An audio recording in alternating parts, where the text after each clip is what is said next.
ZEE5 ಇರುವಾಗ ನೀವು ನಿಮ್ಮ ನೆಚ್ಚಿನ ಶೋಗಳನ್ನ ಎಂದಿಗೂ ಮಿಸ್ ಮಾಡಿಕೊಳ್ಳುವುದಿಲ್ಲ. ಅದು ಸಂಪೂರ್ಣ ಉಚಿತವಾಗಿ. ಅತ್ತೆ, ಹಾವಿಗೆ ಹಾಲು ಎರಿಬೇಡಿ, ಅಂಥದ್ರಲ್ಲೂ ಈ ವಿಷ ಸರ್ಪಕ್ಕೆ ಮಾತ್ರ ಊಟ ಬಡಿಸ್ಬೇಡಿ.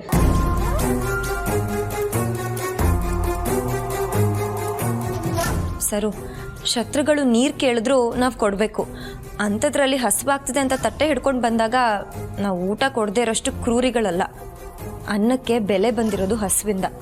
ಪ್ರಾರ್ಥನಾ, ತಟ್ಟೆ ಹಿಡಿ, ನಾನು ಊಟ ಬಡಿಸ್ತೀನಿ. ಅಬ್ಬಾ ಇಲ್ಲ, ನೀನು ಏನೇ ಹೇಳು, ನನ್ನ ಮೇಲೆ ನಿಂಗೆ ಎಷ್ಟೇ ಉಳಿಯಿರಲಿ, ಆದರೆ ಊಟ ಮಾತ್ರ ಸಖತ್ತಾಗಿರುತ್ತೆ. ಅಂತರ ಅತ್ತೆ ಈ ಜಾಗದಲ್ಲಿ ಇದ್ದಿದ್ರೆ ಊಟ ಮಾಡೋದಿರಲಿ, ಒಂದು ತೊಟ್ಟು ನೀರು ಕುಡಿತಿರ್ಲಿಲ್ಲ.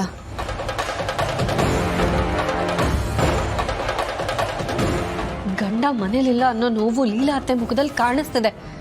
ಆದರೆ ನೀನು ಎಷ್ಟು ಫೇಕ್ ಆಗಿದ್ಯಾ ಅನ್ನೋದು ನಿನ್ನ ಮುಖದಲ್ಲಿ ಕಾಣಿಸ್ತಿದೆ. ಹೌದಾ? ಹೌದು. ಹಾಗಾದರೆ ಒಂದು ಕೆಲಸ ಮಾಡು ಚೆಟ್ಟೋರಿ, ನನ್ನೊಂದು ಫೋಟೋ ತಗೊಂಬಿಡು, ನಾನು ಅದನ್ನು ಅಭಿ ಕಳಿಸ್ತೀನಿ. ನೋಡಭಿ, ನನ್ನ ಮುಖ ಫೇಕಾಗಿ ಕಾಣಿಸ್ತಿದ್ಯಾ ಅಂತ ಕೇಳ್ತೀನಿ. ಆಗ ವಾಪಸ್ ಬಂದು ನಿಮಗೆಲ್ಲ ಸಕ್ಕತ್ತಾಗಿ ಕ್ಲಾಸ್ ತಗೊಳ್ತಾನೆ. ಆಗ ನನಗೆ ತುಂಬ ಖುಷಿ ಆಗುತ್ತೆ.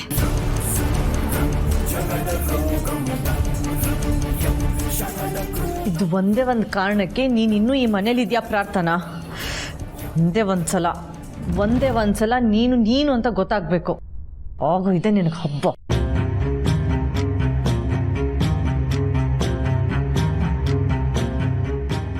ಅಯ್ಯೋ, ಇದನ್ನು ಕೇಳಿ ಕೇಳಿ ನನಗಂತೂ ಬೋರ್ ಆಗೋಗಿದೆ.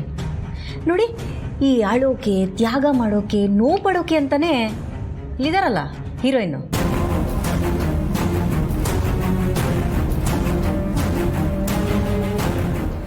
ಅವ್ರ ಕೆಲಸ ನಮ್ದೇನಿದ್ರು ಖುಷಿಯಾಗೆ ಮಜಾ ಮಾಡಿಕೊಂಡು ಆರಾಮಾಗಿರೋದು.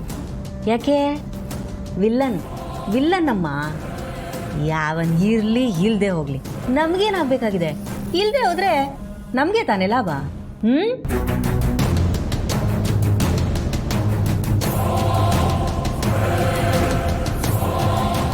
ದುರ್ಗಾ, ಹಪ್ಪಳ ಕೊಡು.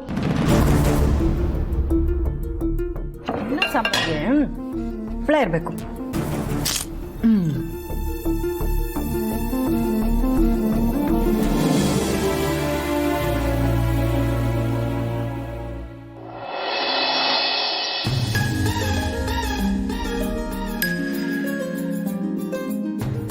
ಕೌಸಲ್ಯ, ನೀನು ಆವಾಗಲೇ ರಾಮು ಹತ್ರ ಮಾತಾಡುವಾಗ ರೇವತಿ ಮದುವೆ ಬಗ್ಗೆ ಮಾತಾಡ್ತೀಯಲ್ಲ,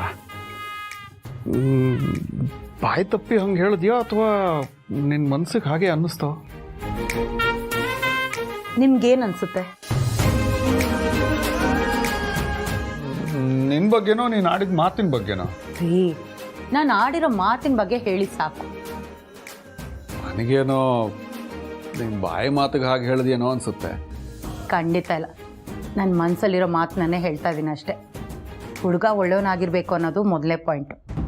ಬ್ರೋಕರ್ ಬಂದು ಫೋಟೋ ತೋರಿಸಾಗೆಲ್ಲ ನೀವೇನು ಹೇಳ್ತಾ ಇದ್ರಿ ಹೇಳಿ? ಆಸ್ತಿ ಅಂತಸ್ತಿಗಿಂತ ಹುಡುಗನ ಮನೆಯವ್ರು ಒಳ್ಳೆಯವರಾಗಿರ್ಬೇಕು ಅಂತ ತಾನೇ? ಹಾಗೆ ನೋಡಿದ್ರೆ ಹುಡುಗ ತುಂಬ ಒಳ್ಳೆಯವರು. ಇನ್ನು ಅವನಿಗೆ ಸಂಸ್ಕಾರ ಕಲಿಸಿರೋ ಅವ್ರ ಮನೆಯವರು ಇನ್ನೂ ಒಳ್ಳೆಯವರು. ಅವನು ಬರ್ತಿದ್ದ ಹಾಗೆ 10 ಲಕ್ಷ ರೂಪಾಯಿನ ನಿಮ್ಮ ಕೈಯಲ್ಲಿಟ್ಟು ಬಿಸ್ನೆಸ್ ಮಾಡಬೇಕು ಅಂತ ಇದ್ದಾನೆ. ಇದ್ರ ಅರ್ಥ ಏನೋ? ದುಡಿಮೇಲೂ ಅವನು ಒಳ್ಳೆಯವನಿದ್ದಾನೆ ಅಂತ ತಾನೆ? ಇಂಥ ಅಳಿಯ ಯಾರಿಗೆ ಸಿಕ್ಕಿದ್ರೂ ಪುಣ್ಯ ಅನ್ನೋದು ಹುಡ್ಕೊಂಡು ಬಂದಿದೆ ಅಂತಾನೆ ಲೆಕ್ಕ. ಅದು ಸರಿನೇ ಕೌಸಲ್ಯ. ನನಗನ್ಸುತ್ತೆ ಆ ದೇವರೇ ನಿನ್ನ ಬಾಯಿಂದ ಆ ಮಾತು ಹೇಳಿಸಿದ್ದಾನೆ ಅಂತ. ಯಾಕಂದರೆ ನೀನು ಮೊದಲು ಗುಣನೇ ನೋಡಿದೆಯಲ್ವಾ, ಅದಕ್ಕೋಸ್ಕರ ಹೇಳ್ತಾ ಇದ್ದೀನಿ.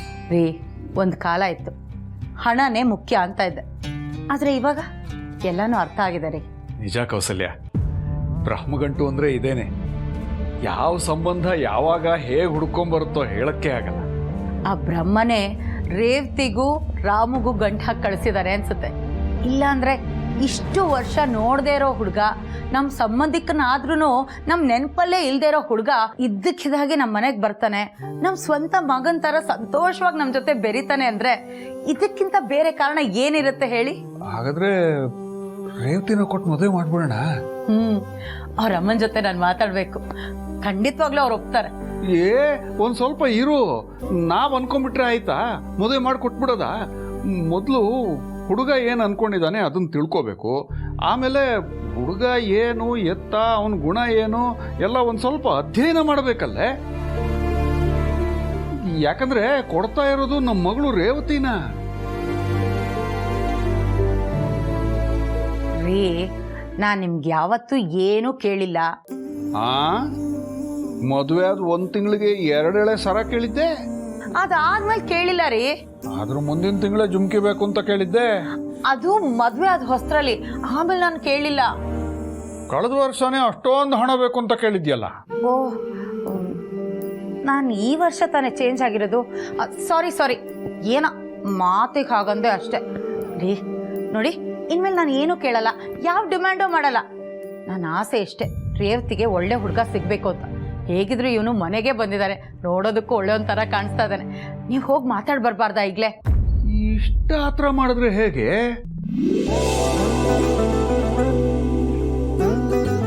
ಸರಿ, ಅವನು ಮಲಗಿದಾನೋ ಇಲ್ವೋ ನೋಡ್ಬಿಟ್ಟು ಆಮೇಲೆ ಯೋಚನೆ ಮಾಡ್ತೀನಿ.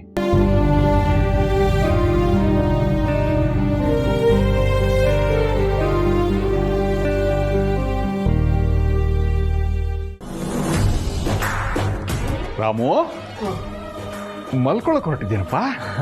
ಮಗಳ ಅಂತಿದ್ದೆ, ನೀವೇನು ಇಷ್ಟೊತ್ತಲ್ಲಿ ಇಲ್ಲಿ? ಏನಲ್ಲ, ಹೊಸ ಜಾಗ, ಹೊಸ ಜನ, ನಿದ್ದೆ ಬರುತ್ತೋ ಇಲ್ವೋ ಅಂತ ಕೇಳ್ಕೊಂಡು ಹೋಗೋಣ ಅಂತ ಬಂದೆ. ಅಯ್ಯೋ, ಚಿಂತೆ ಇಲ್ದವನಿಗೆ ಸಂತೆಲ್ಲೂ ನಿದ್ದೆ ಅಂತೆ. ನಾವೊಂಥರ ಆ ಕ್ಯಾಟಗರಿಗೆ ಸೇರಿದವರು. ಯಾಕೆ ಹೇಳಿ? ಯಾವ ತಪ್ಪು ಮಾಡಿಲ್ಲ. ತಪ್ಪು ಮಾಡಿದ್ರೆ ತಿದ್ಕೊಳ್ಳದೆ ಬಿಡಲ್ಲ, ಮುಂದಾಗೋ ತಪ್ಪಿಗೆ ಜವಾಬ್ದಾರರಾಗಲ್ಲ. ಸೊ ಒಂದ್ಸತಿ ತಿದ್ಕೊಂಡ್ಮೇಲೆ ಮತ್ತೆ ತಪ್ಪು ಮಾಡಲ್ಲ.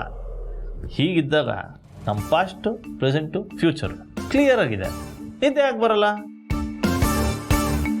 ತಾತ್ಪರ್ಯ ಇಷ್ಟೇ, ಜಾಗ ಯಾವ್ದಾರ ಆಗಿರಲಿ, ಜನ ಯಾರಾದರೂ ಇರಲಿ, ಒಂದು ಸತಿ ತಲೆನ ದಿಂಬಕ್ಕೆ ಕೊಟ್ಟು ಕಣ್ಣು ಮುಚ್ಚೋದ್ನ ಪಕ್ಕದಲ್ಲಿ ಬಾಂಬ್ಸ್ ಹಿಡಿದ್ರು ಬೆಳಗ್ಗೆ ಸೂರ್ಯ ಹೇಳಬೇಕು, ಈ ಕಡೆ ನಾವು ಹೇಳಬೇಕು. ಅಬ್ಬಾ, ಎಂಥ ಒಳ್ಳೆ ಆಲೋಚನೆಪ್ಪ. ನನಗೆ ಯಾಕೆ ಇಷ್ಟು ವರ್ಷ ಆದರೂ ಬರಲಿಲ್ಲ ಅಂತ. ಬಾಬಾ, ಯೋಚನೆ ಎಲ್ರಿಗೂ ಬರುತ್ತೆ. ಅದು ತುಂಬ ಡೀಪಾಗಾದಾಗ ಆಲೋಚನೆ ಆಗುತ್ತೆ. ಒಂದೇ ವಿಷಯ ಮನಸ್ಸಲ್ಲಿ ಕೊರಿತಾ ಇದ್ದರೆ ಅದು ಯೋಚನೆ. ದೊಡ್ಡವ್ರು ಹೇಳ್ತಾರಲ್ಲ, ಚಿಂತೆ ಮಾಡಬಾರ್ದಂತೆ. ಈ ಚಿಂತೆಗೂ ಚಿತೆಗೂ 0 ವ್ಯತ್ಯಾಸ ಇದೆ ಅಷ್ಟೇ. ಜಾಸ್ತಿ ಚಿಂತೆ ಮಾಡಿಬಿಟ್ರೆ ಅದು ಚಿತೆ ಏರಿಸ್ಬಿಡುತ್ತೆ.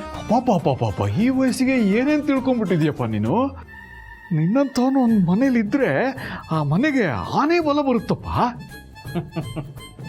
ಬಾಬಾ, ಮನುಷ್ಯನ ಕಣ್ಣಿಗೆ ಆನೆ ದೊಡ್ಡದಾಗಿ ಕಾಣುತ್ತಲ್ಲ, ಅದಕ್ಕೆ ಆನೆ ಕಂಪೇರ್ ಮಾಡ್ತೀವಿ. ಅದೇ ಡೈನೋಸರ್ ಇದ್ದಿದ್ರೆ, ಉದಾಹರಣೆಗೆ ಡೈನೋಸರ್ ಕೊಡ್ತಾ ಇದ್ದೀವಿ. ಸೊ ಇದರ ಅರ್ಥ ಏನು ಗೊತ್ತಾ? ನಾವು ಯಾವಾಗಲೂ ಒಂದನ್ನು ಇನ್ನೊಂದರ ಜೊತೆ ಕಂಪೇರ್ ಮಾಡ್ತಾ ಇರ್ತೀವಿ. ಲೈಫಲ್ಲಿ ಪೇರ್ ಮಾಡೋದು ಪುಣ್ಯದ ಕೆಲಸ, ಕಂಪೇರ್ ಮಾಡೋದು ಪಾಪದ ಕೆಲಸ. ZEE5 ಆಪ್ ಡೌನ್ಲೋಡ್ ಮಾಡಿ ಎಲ್ಲಾ ಸಂಚಿಕೆಗಳನ್ನು ಸಂಪೂರ್ಣ ಉಚಿತವಾಗಿ ನೋಡಿ.